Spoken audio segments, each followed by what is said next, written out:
Привет всем! С вами вновь я, Дмитрий Пищик. Друзья мои, с огромным удовольствием послушал сегодня уже ставший любимым моему сердцу голос Владимира Мошкина в сопровождении прекрасного оркестра природы, журчания воды, пение птичек, шелеста лесных листьев и тихого-тихого, если можно так сказать, щебета ветерка. Вы знаете, вот это единение с природой, с русским духом, с Богом, оно меня подвигло на некоторые мысли, где он рассказывал действительно о том самом триединении Рой-клуба,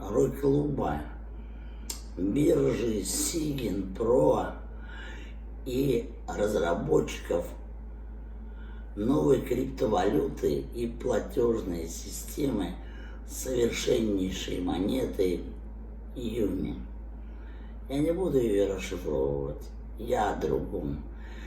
Я об этом самом триединении во имя общей, единственной благой цели сделать жизнь человека лучше, красивее, достаточнее и самодостаточнее во всем, не только в деньгах, а как раз в милости и помощи друг другу.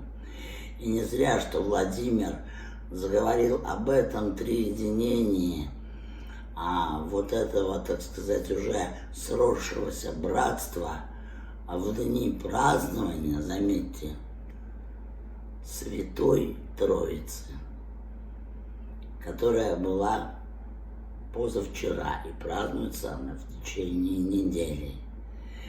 И на этой неделе, я надеюсь, возымеет действо реальное уже вот это триединство человеческих характеров, человеческой любви, человеческого дела, человеческой радости. Начнется эмиссия нашей долгожданной монеты Уми в Рой-клуб.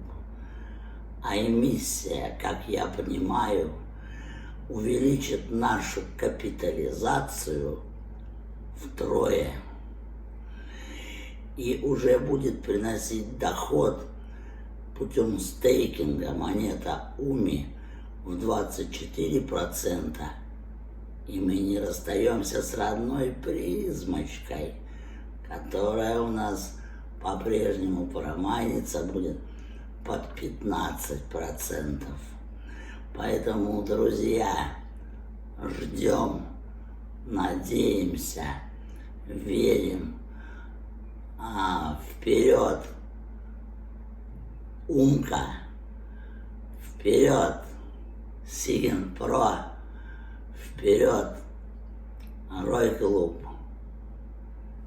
Как всегда, хэштег Владимир Мошкин, хэштег Уми, хэштег Сигин Про, хэштег Рой-клуб. С вами был Дмитрий Пищик. Честь имею.